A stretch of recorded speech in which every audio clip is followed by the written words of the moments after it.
Hello and welcome to our January book club. This month we're reading A Door into Time by Shawn Inmon. And thank you so much, Shawn, that you've found the time to join us today and have a little chat about being a writer and about this Alex Hawke series that The Door into Time belongs to.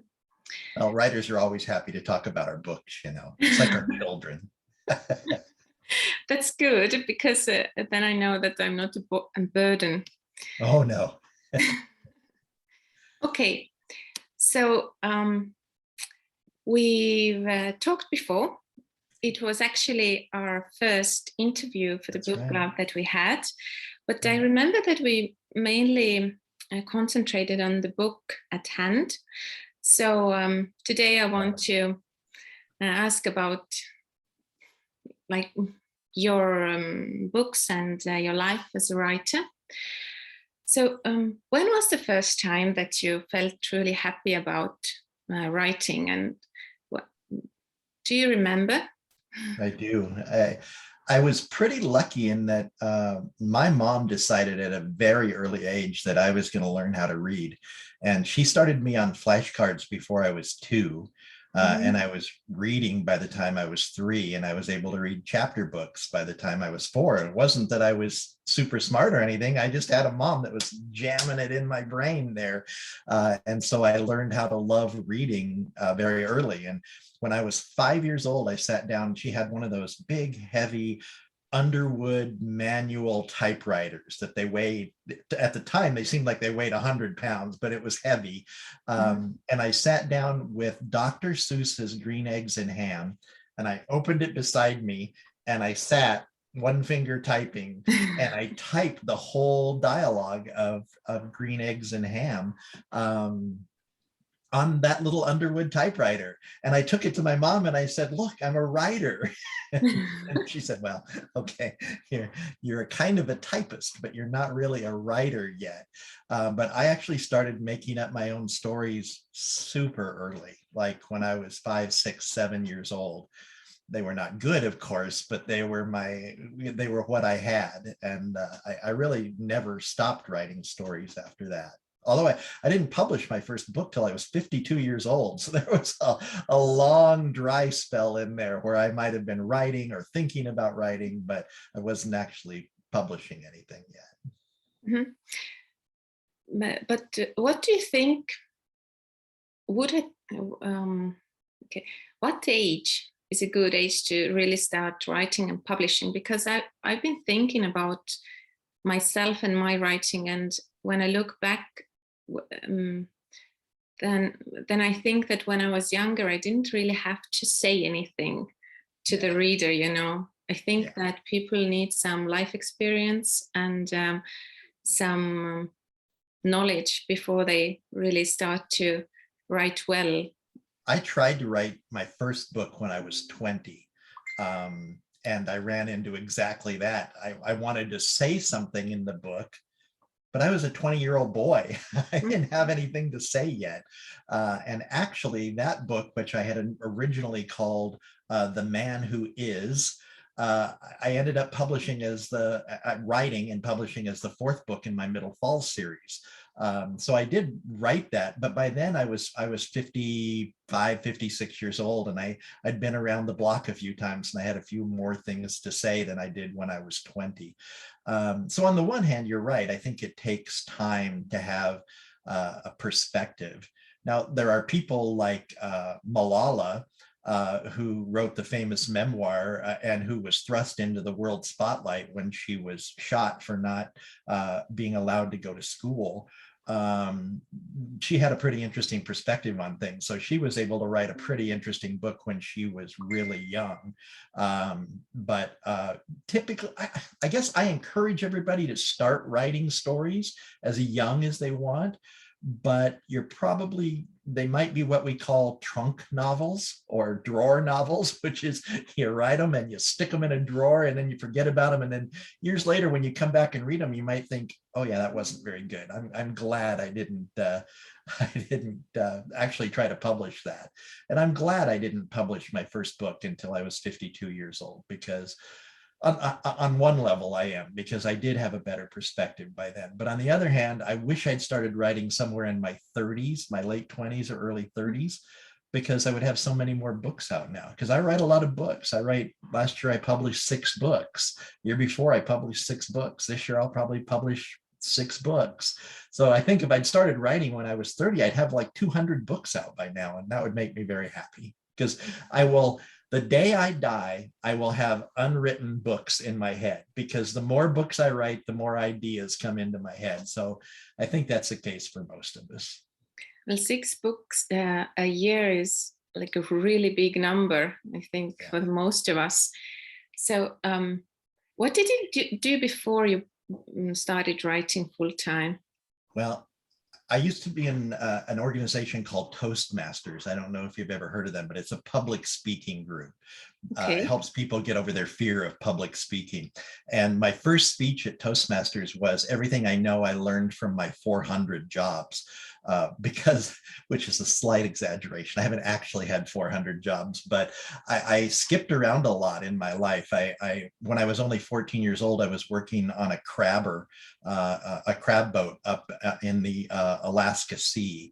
I worked in radio for a decade as a DJ and as a station manager. I managed a video store. I worked in farmers' fields, which was hard work, which convinced me I wanted to find a job that was not that hard. And writing definitely fits that category. And then I became a real estate broker. And I did that for 23 years before I quit to be a full-time writer. So I've skipped all over the place. I got bored, I guess. I'm one of those people that once I've kind of mastered something or semi-mastered something, I think, I wonder what else I could learn or master. But the good thing about being a writer is I don't think I'll ever master that. I just keep trying to get a little better at what I do every year. That is interesting. I read somewhere that optimum time to stay at the job is actually 7 years.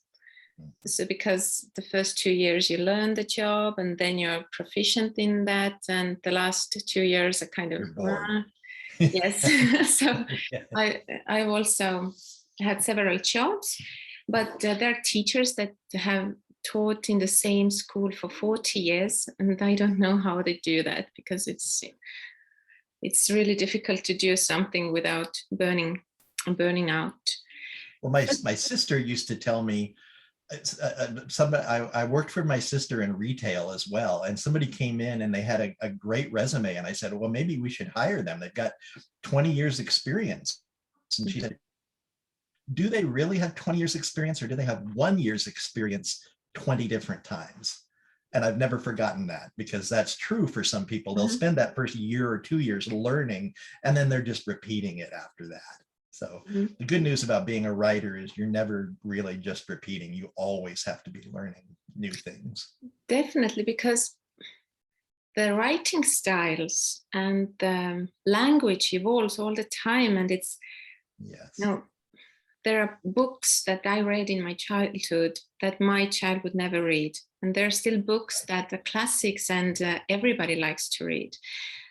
But I guess, it's like writer is being like a person. You always have to grow, and become better, I guess. But the book that we're going to talk about today emerged out of exactly that, because when I was a teenager, I devoured the books of Edgar Rice Burroughs and Jules Verne, those adventure stories. And they're the same books that I read today, but now when I read them, I see how, even though the ideas are magnificent in the books, the language and the way they're presented is so stilted and so almost suffocating, almost written at arm's length distance, like they're trying to hold the reader at arm's length. and but I love those books so much that when I was 14 years old, I decided I'm going to write a book like Edgar Rice Burroughs' Pellucidar, or Jules Verne's Journey to the Center of the Earth. That is a man going somewhere where dinosaurs are still a real thing. And that's what started my Alex Hawke series, which I'm writing the 7th book right now in that. So I totally understand that, yeah. Mm-hmm. You mentioned the book you wrote, or the manuscript you wrote when you were 20, and that you turned it into a Middle Falls novel later on. Yeah. So how much of this book really, like, how much of it did you keep when you were writing the Middle Falls novel? And did the original manuscript have time travel in it? No. The original manuscript, the idea was, the way that the transfer happened was a person would fall asleep in this world and they would wake up in the other world. And when they went to sleep in the other world, they would wake up back in this world.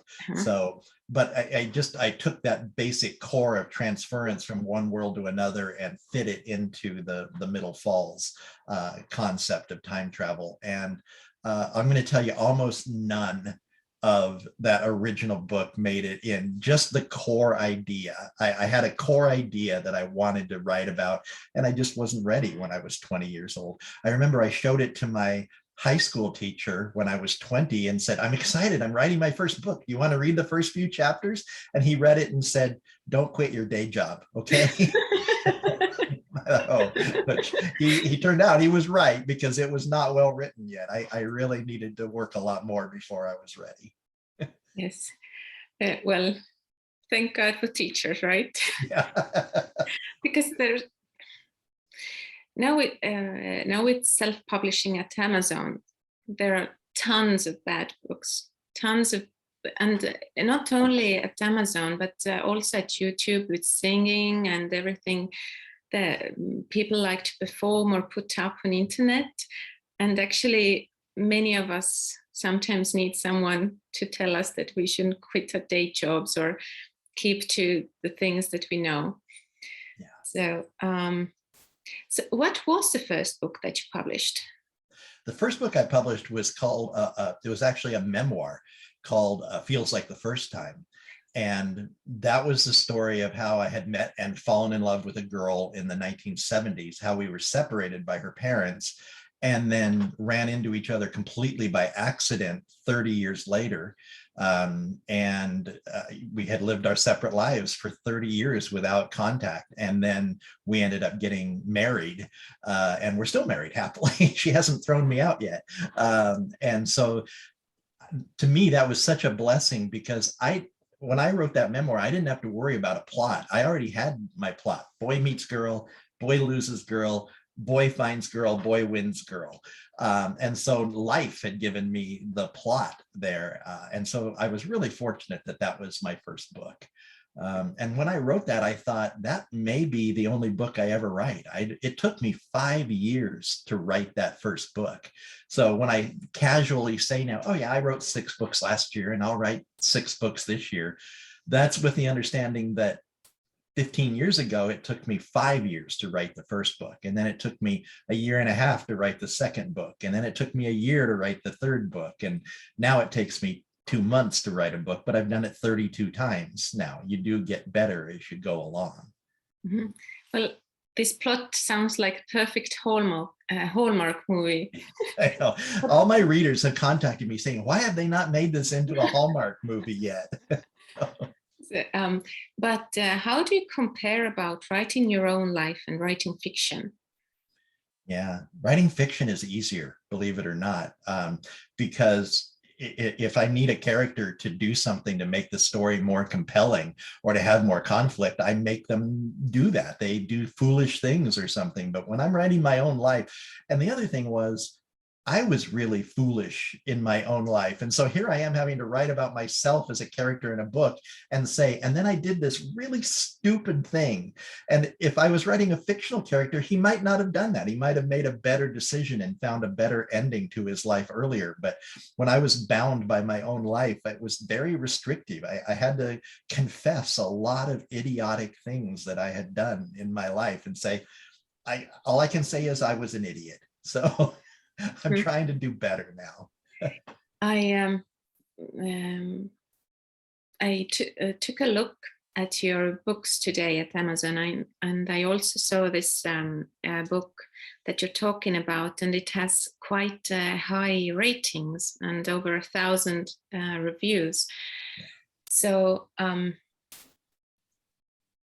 totally forgot my question right now. Let me see if it comes back to me. Oh, yes. So the question is, how did you find readers? So, how did you start publishing? Yeah, when I first wrote my book, I had no idea how to do anything with publishing. And in reality, I never wrote that first book to be published. I wrote that first book because I hadn't seen this woman who I found after 30 years. I hadn't seen her in 3 decades. And I was blown away by how much impact just seeing her again had on my life. And I wanted to figure out why this woman that I hadn't seen in 30 years, why does seeing her just cause my mind to go in a million different directions? And so I started writing the story of what had happened to us in the 70s to try to figure that out. And me writing that story ultimately led to, well, I shared it with my sister, and my sister said, I want you to try to publish this. And I said, oh my gosh, I'm not gonna. And she says, just promise me you will. And I said, okay, whatever, I'll publish it someday. And then she died 6 weeks later. And so what had started out as a very casual promise to her became kind of a life oath there. And so I did publish the first half of the book in an online section. Somehow through an incredible twist of fate that I would never write in a fiction book because it's too unbelievable, that woman who I had seen found that story and called me just mad at me for putting our story out on the internet. And then a month later, I asked her to marry me, and she agreed. And I'm a good salesman. That's all I can say is I'm a good salesman. So, but how did I find readers then? I did end up self-publishing it because like almost all new readers, I looked first for what we call now sometimes hybrid publishing, which is I pay them and they do the editing and they. Oh, and that seemed so terrible to me because they wanted $6,000 to publish my book in 2012. And I had the money, but I thought, gosh, if I'm going to ever write more books, I can't afford to pay somebody. But I ended up finding my own editor much more reasonably. I think I paid him $600 or something, my own cover artist, and I published it myself. And the Amazon algorithms were more friendly in 2012 than they are now. All I did was for 1 3-day period, I made that book free. And Amazon, after it came off of free and reverted to full price, they pushed it everywhere for me, which they don't do that anymore. That's not the key to riches in 2020. Where are we? 2022? I'm not quite used to the new year yet. They don't do that 10 years later. But at the time, they helped, and once you got that momentum, the book just started to sell and sell, and that book ended up selling over 30,000 copies, and that encouraged me to write more books. So over 30,000 copies. Yeah. Wow. We have like 1.3 million people in Estonia, so that number so that would be a percentage of that, like, wouldn't it? Yeah. Astronomical. Yeah. Yeah, so you're still self-published, right? You don't have any publishing company? No. Okay. I have published 100% of my own books. Mm-hmm. That's good. But I know that some promoting work and advertising goes into it well. So have you had to learn how to do this along Yes, the I've way? had to learn how to do everything. I mean, I take that back. I haven't had to learn how to do covers because I have no ability. I have no artistic ability whatsoever. So I couldn't possibly it would look like stick men on a page if I tried to make my own covers. But what I've learned is I've learned how to hire good people to make, be over my head there. You can see my Yes, 5 yes, Alex Hawk I covers. noticed. I think they're really good covers. Mhm. I found a guy also he was in Eastern Europe. He was in Poland who did, and that's the wonderful thing about the internet. My cover artist was in Poland. My editor is in Paris.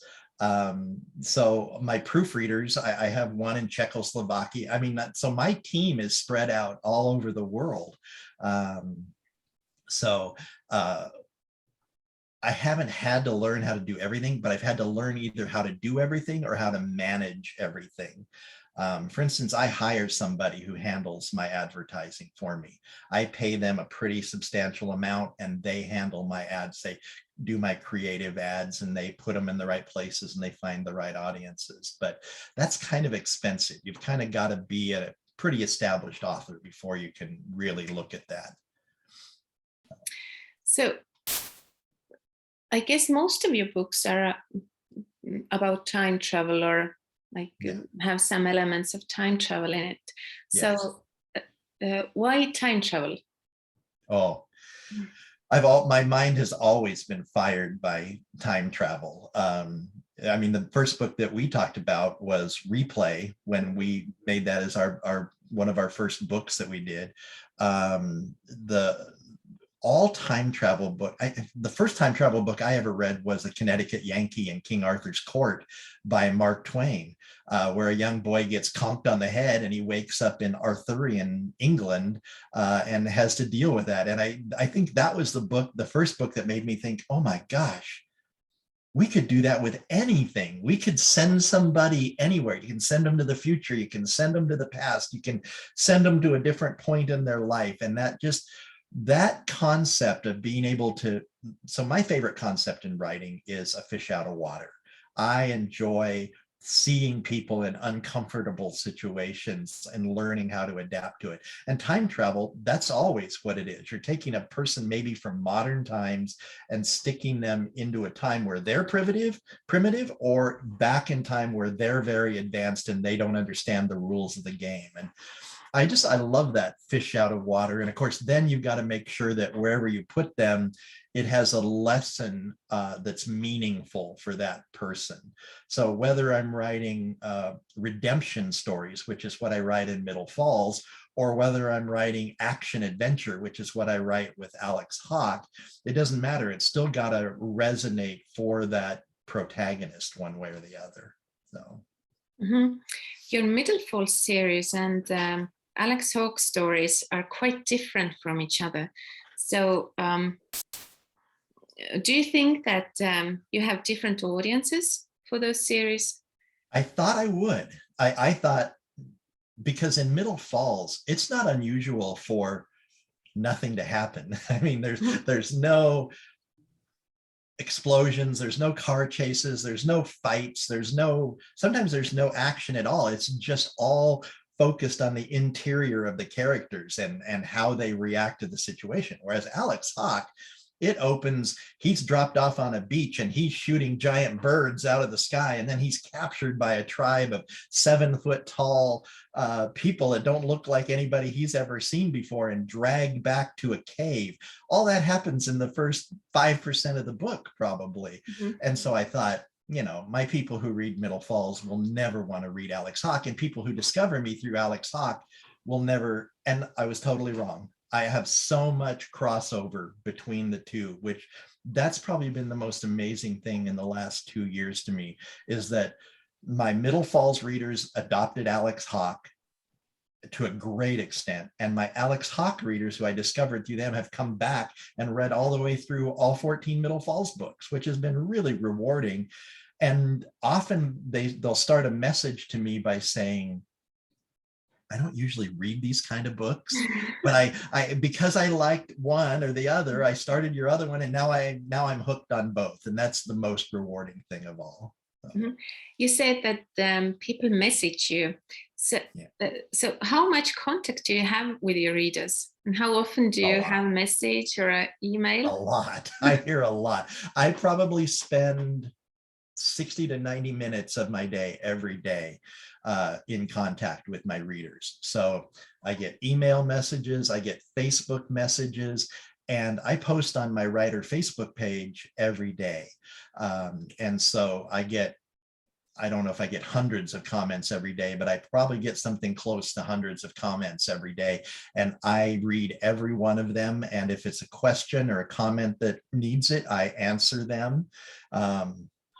Even once a year or so, I do this with my readers. I set up a Zoom room and I send out a link to my readers, and tons of them will pour into this Zoom room, so that where you and I are seeing these two big blocks, all I see is little tiny blocks of all these people. And then they fire questions at me, and I'll spend an hour or an hour and a half just answering questions with them. So I know how incredibly fortunate I am to get to do this. And the reason I get to do what I do is because of my readers. And so they are my A+ clients, and they get my attention, and they get my consideration, and they get my focus. And when I sit down to write a new book, I do think about I think about what's the story I want to tell, but I also think, what's the story my readers want to see? What will they enjoy seeing? And so I guess to answer, yes, I spend a ton of time in contact with my readers, and that is not a chore. That's a happiness for me. So now, if they were writing me all the time to say, Shawn, you really suck, I probably wouldn't do it. But usually they're very flattering, and they tell me nice things. And who doesn't want to hear nice things about what they do for a living? So it's good. And I think it's especially important for self-published authors, because when people don't write, well, there are books that are not that good, but they're published and promoted like by big publishing houses. yeah. And I guess they don't need so many happy readers. No, I suppose not. But for me, I mean, my way forward is through building my readers. I mean, there's a concept called your 1,000 true fans. And that once you get 1,000, and a true fan is defined as somebody that just buys anything you do automatically. It's got your name on the cover, they buy it. Like for me, Stephen King is my guy. I'm a true fan of his. And I don't have to read the description. As soon as he has a new book out, I buy it, usually in hardback and in audio, because I want to have both. And finding and building that 1,000 true fans, that's the key to long-term success for us as writers, I think. Mm-hmm. Okay, but when we're talking about Alex Hawke series, I've only read the first one, and I really enjoyed it. It was quite different from the Middle Falls, and I really enjoyed the action. And I think I read it in about 3 sittings, because every time I picked it up, it was hard to put down. So that's the plan. Yes, indeed. I don't like war movies or war books, but it was a war, but it wasn't the classical war that we see from the TV, or it was more of a fight, and you did an excellent job describing it. And I believe that you said that you had some assistance with writing the fighting scenes and everything like that. So I have a friend who we've been best friends since we were 9 years old. And when we were both in high school, he started studying the martial arts.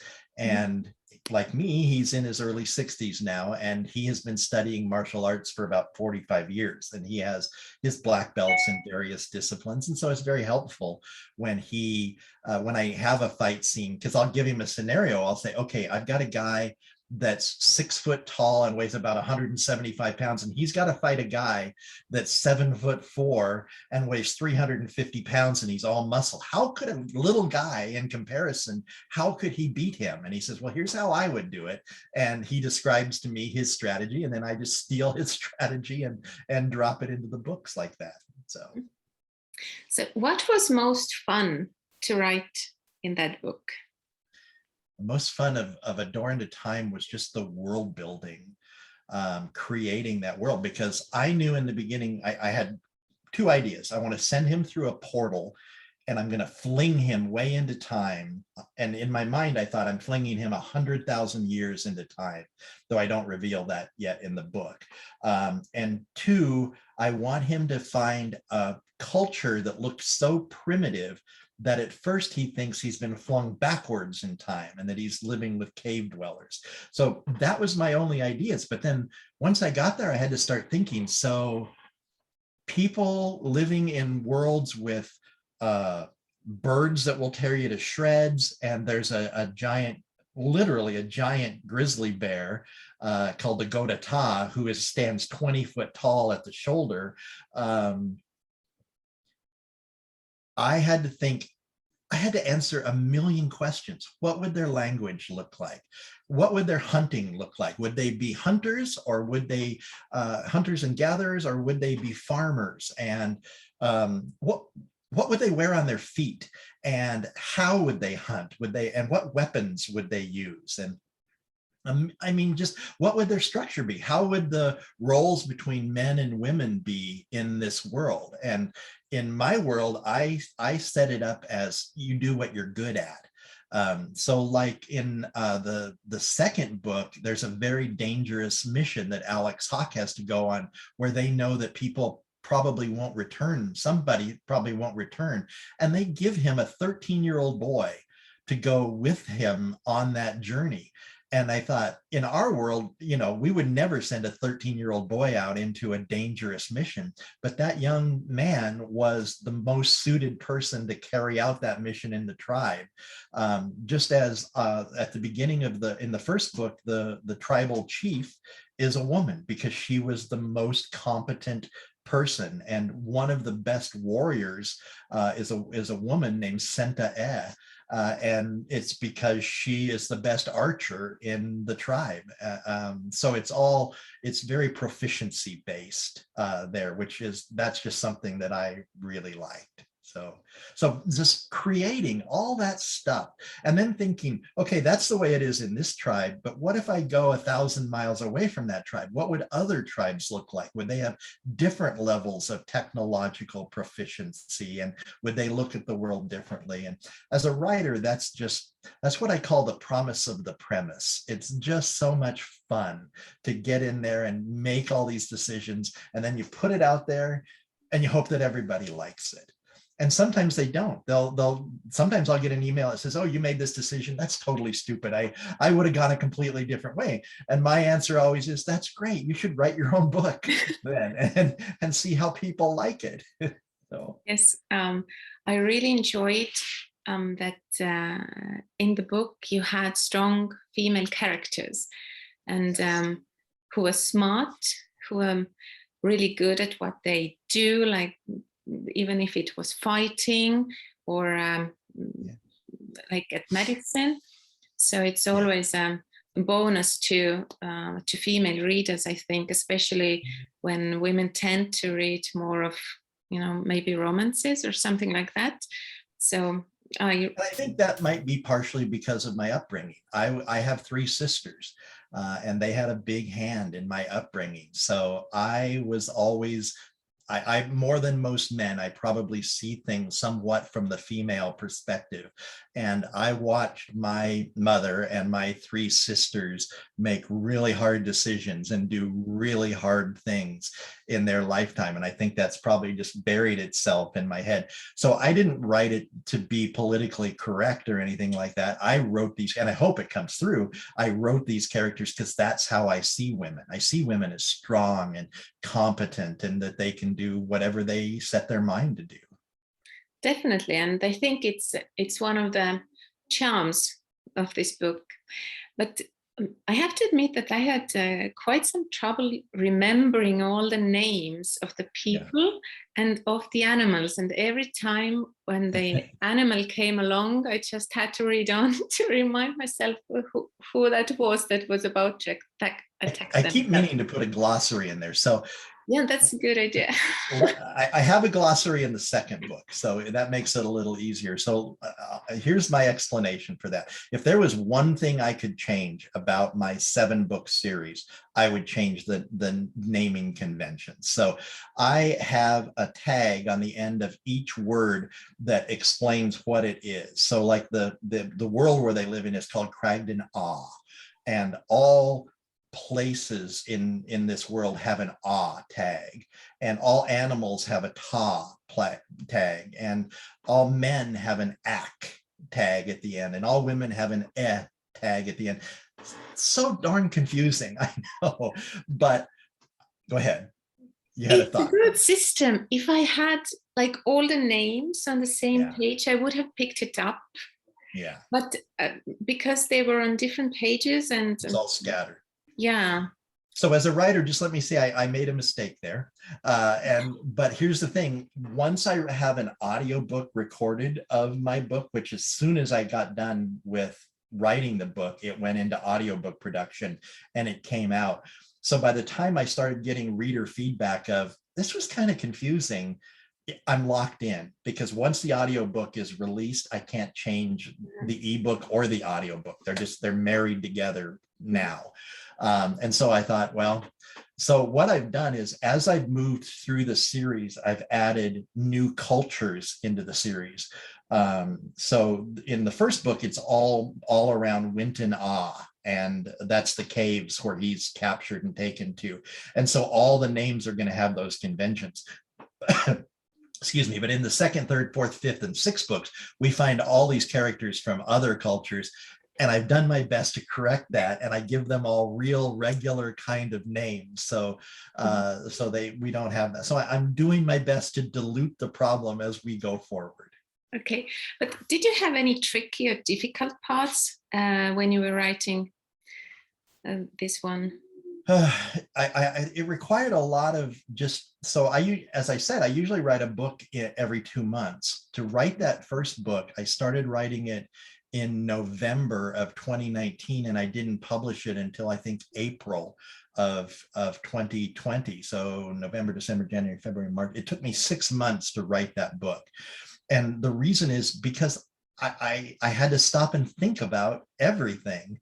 I had to think about what kind of weapons and what kind of agriculture and what kind of tribal society and how they would react to each other. I mean, one of the things I really like about this book is that these small communities, which I call tribes in there, they have each other's backs to a degree that we can't relate to, really, in my mind, in the 20th century. I mean, maybe there are families where everybody's got each other's back, but any person in one of these tribes would put their life on the line for the good of the tribe or to save another person in their tribe.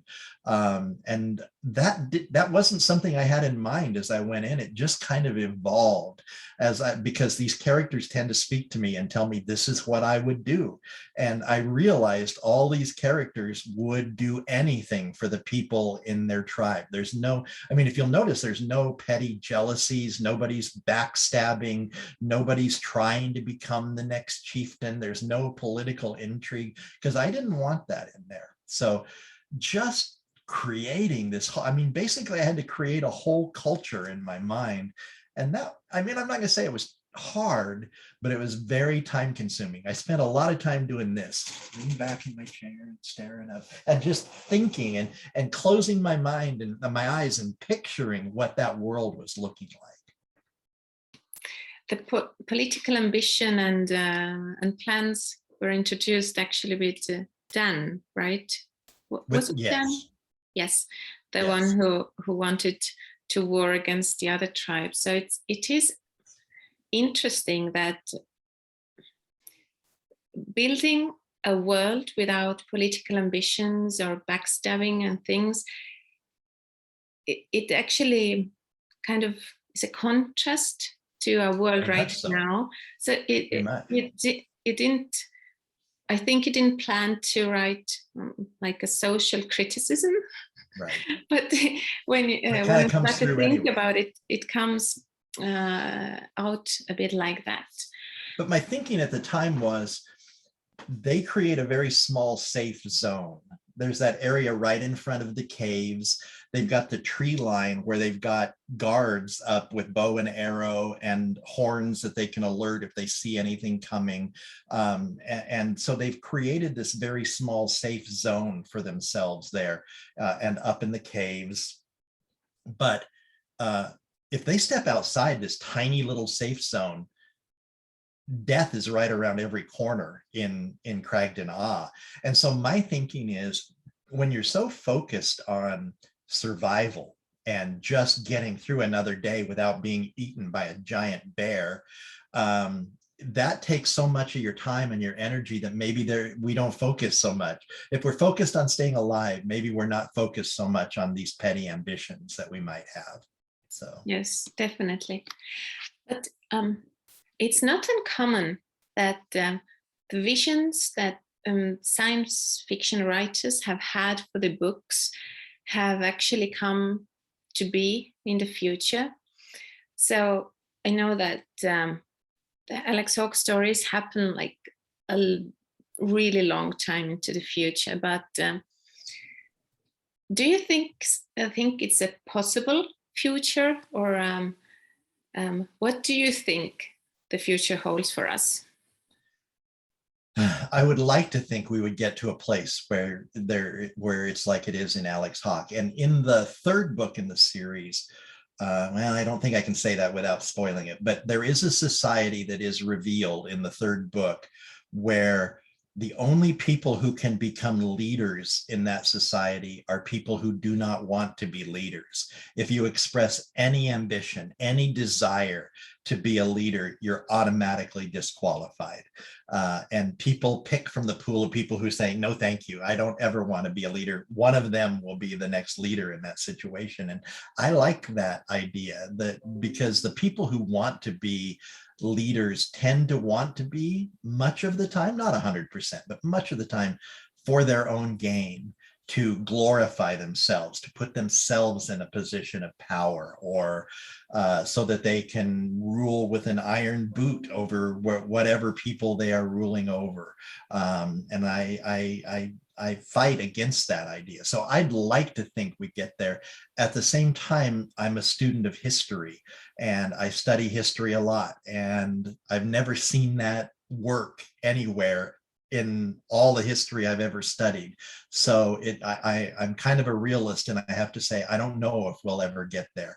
And the other thing is, in Alex Hawke, we've gotten there, but we got there because the world was destroyed. The world as we knew it was destroyed. In Alex Hawke's, in the time he travels forward to, there is nothing left of 21st century world of civilization. The only thing that's there at all is in what is America is Mount Rushmore is still there, because even 100,000 years, there's stuff growing all over it, but the carving is still there. And that's everything else, the cities, the buildings, the highways have all crumbled over 100,000 years and don't exist anymore. So I hope we don't have to essentially destroy ourselves.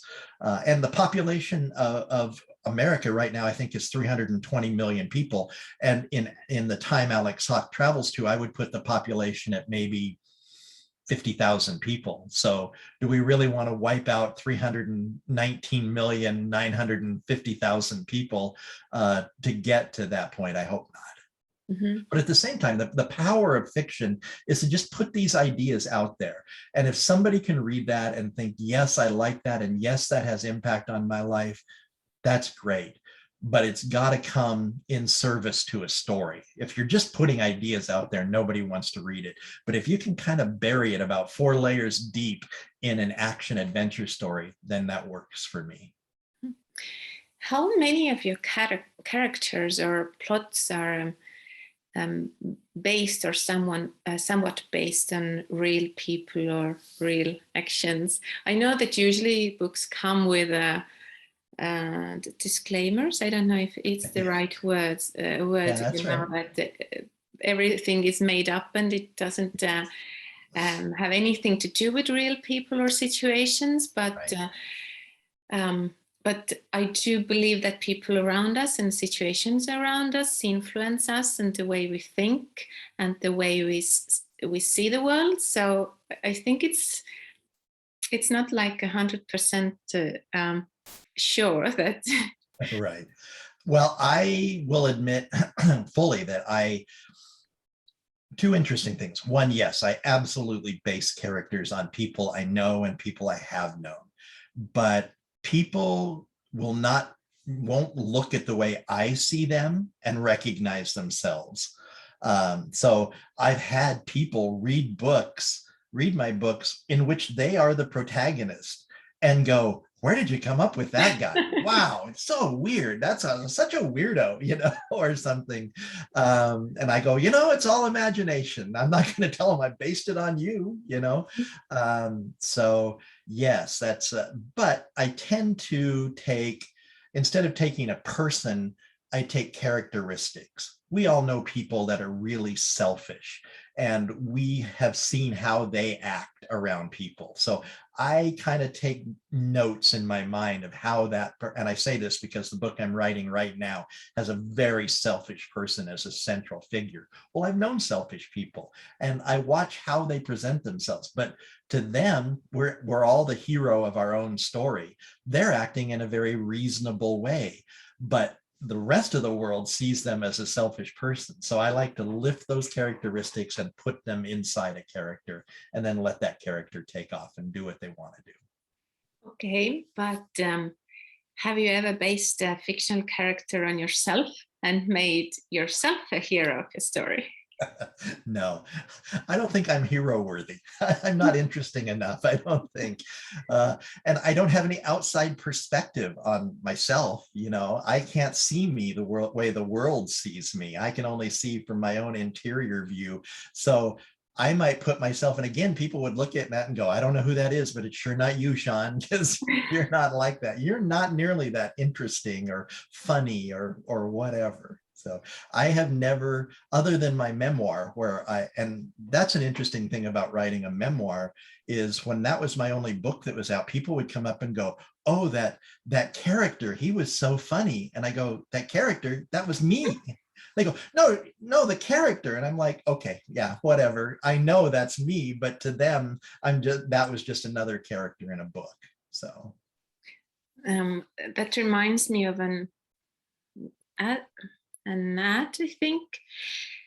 There were people that had to describe themselves, and then a forensic artist, I think it was, drew them. And then they had other people describe the same person, and had the artist drew them. And then they compared two pictures. And it turns out that people see themselves like in not so good light. Like others see us better than we see ourselves. And I think it definitely goes with our characters also, not just our appearances, because we know our flaws that we don't want to show others, and we know the reality of ourselves. So yes, I guess it's kind of the same way that we hear a voice. Now it's really different when we hear it from the video or from the speakers. So well, we all focus on our flaws because that's just human nature, I think. If I don't like my profile, I'm never going to turn to profile in front of a camera. Or if I think if I sit a particular way, oh, that makes me look fat if I sit a particular way. So you're never going to sit that way, especially when you're on camera or something. So yes, but there are people who concentrate on others' flaws also and can't see their own. So I guess it all depends on a person. Yes. Okay, I ran out of questions, and it was so good to talk to you that I actually got to ask everything I wanted to know. Yes. And I guess I will just say, if people have read A Door into Time or are reading A Door into Time, if they have questions, I'm happy to pop onto our threads and answer them. I know somebody popped in a few weeks ago and said, what's the difference between a regular bow and arrow and a crossbow? Or I'm sorry, a longbow.